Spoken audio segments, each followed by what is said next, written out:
Olá, boa tarde, seja bem-vindo a mais um Nativa Esportes nesta terça-feira, 3 de setembro de 2013. A partir de agora a gente passa limpo as informações dos times da Zona Sul, sempre ao lado dele, André Miller, que chega trazendo o destaque de hoje. André, boa tarde. Boa tarde, Eduarda, boa tarde a todos que nos acompanham. Destaque para o jogo de pouca produtividade que acabou culminando com 0-0 no clássico de ontem. Beleza, antes de falar do Brafara, a gente fala do São Paulo. Mais uma mudança no jogo do São Paulo contra o Novo Hamburgo. De novo, mais uma alteração de data. A partida vai ser nesta quinta-feira, dia 5, às 3 horas da tarde, no Estádio do Vale. A direção rubro-verde terá que refazer sua programação, uma vez que fora comunicado anteriormente que o jogo seria na próxima semana. Lembrando que no jogo de ida, o São Paulo venceu por 3-1. E do Leão, a gente passa agora a falar do Lobo, do Pelotas, que o Pelotas feminino, a equipe do Pelotas feminino, Pelotas Fênix, vai disputar a vaga para a final do Gauchão. E o Marcelo Prestes foi conversar com o Marcos Planella sobre a expectativa para o jogo, essa preparação e essa trajetória até aqui das gurias, das lobas. Confira. E o futebol feminino retornou depois de um tempo de recesso, retornou aí com a semifinal do Campeonato Gaúcho, e o Pelotas no último fim de semana foi até Erechim, conseguiu um bom resultado, empate fora de casa em 2-2.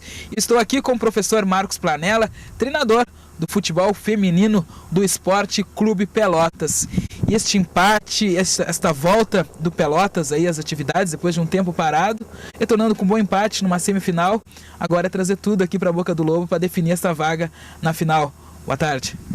Boa tarde, de fato, um resultado colocamos como positivo, embora a nossa pretensão e todo o planejamento visasse uma vitória lá em Erechim, mesmo respeitando a equipe que nós enfrentamos, o Atlântico, que teve seus méritos para chegar nessa semifinal. Pelo histórico da partida, pelas condições que se ofereceram no dia, né? A nossa equipe, por sua vez, é uma equipe mais jovem, mais leve, que trabalha com posse de bola e transição rápida, então o campo pesado dificultou o nosso jogo. Tivemos ainda a situação diferenciada de pela primeira vez no estadual sairmos atrás no placar, tivemos perdendo 2 vezes a partida. O que esperar? O que o pessoal que não acompanha muito futebol feminino, quais são assim as grandes virtudes deste grupo do Pelotas que há tempos aí vem fazendo boas campanhas, boas jornadas?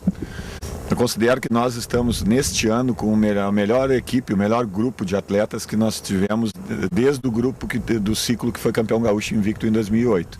Aquele grupo começou a ser montado em 2007, ficou na nossa equipe até o final de 2009, depois ele foi desmontado. Algumas meninas foram para jogar fora do estado, outras pararam de jogar futebol, que é uma realidade do futebol feminino, por outras prioridades de vida. E aí nós iniciamos um processo de reformulação a partir de 2010. Ok, muito obrigado, professor Marcos Planella. Agora é esperar pelo jogo da volta. Ainda há uma indefinição, a questão de horário. Pode ser uma das preliminares de uns jogos da equipe profissional do Pelotas. Tá certo, obrigado, Marcelo. Um exemplo de continuidade, né, do projeto é a equipe feminina do Pelotas, já há 18 anos sob o comando do Marcos Planella, que há muitos anos já vem se destacando no gauchão, revelando jogadores, inclusive a Ariane está na seleção, né? Por isso que não participou desses últimos jogos. É verdade, mais uma, né? Mais uma do projeto Pelotas Fênix aí que integra a seleção brasileira. Um projeto de continuidade, como disseste, e de muita luta, né? De muita determinação, sempre capitaneado pelo Marcos Planella, né? Que é um abnegado e já teve até mais dificuldades em relação ao atual momento, mas tudo isso em função dos frutos que colhe num trabalho sério, organizado, e que tem agora uma boa possibilidade de chegar a mais uma decisão de Campeonato Gaúcho. Pelotas, que já conquistou o título em 2008, né? Justamente no ano do centenário, tem uma boa oportunidade aí novamente de chegar ao título do Campeonato Estadual. Beleza, da equipe do Marcos Planella, a gente passa para a equipe do Paulo Porto, que se prepara para a decisão contra o Lajadense amanhã e pode ter mudanças. De novo ele, Marcelo Prestes.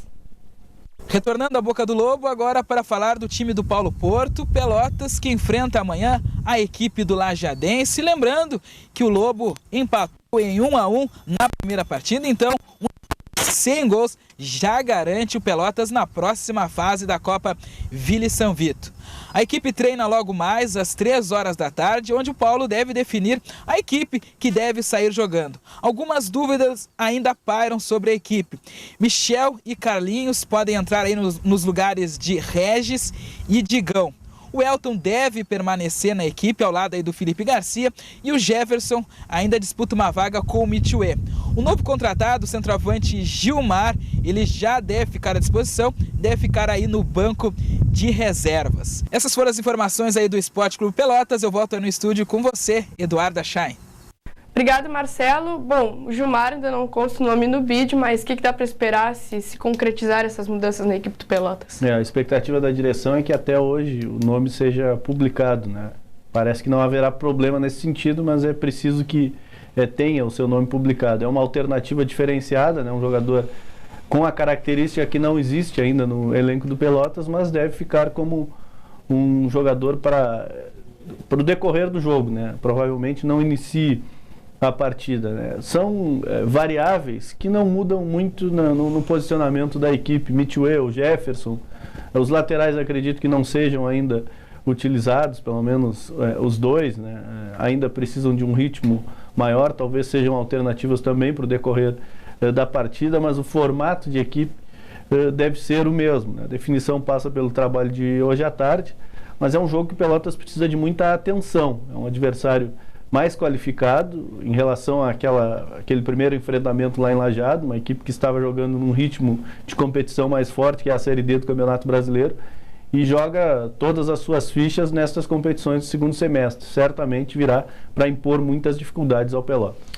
Tá certo, a gente vai para um rápido intervalo e na volta o destaque, é claro, o Clássico Brafara, que acabou sem gols no estádio Nicolau Fico.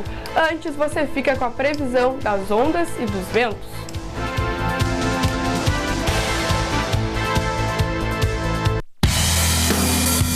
Na bela praia do Laranjal, a terça o sol nasceu entre nuvens e se põe às 6h10. Ventos fortes no início da tarde, chegando a 21 nós na direção sul-sudoeste.